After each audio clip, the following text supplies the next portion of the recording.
All right, guys, that is amazing. I've been after this guy for maybe about 2 weeks now.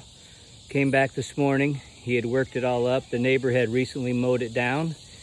And anyway, I came back through and here he is. He's worked it all back up again, heading back through a run. One of the main things you have to remember is when they come back through a run, they do not push that mound up very far when they're going back through.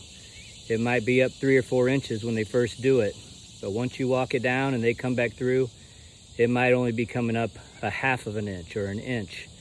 You have to look so close to the ground to see them move.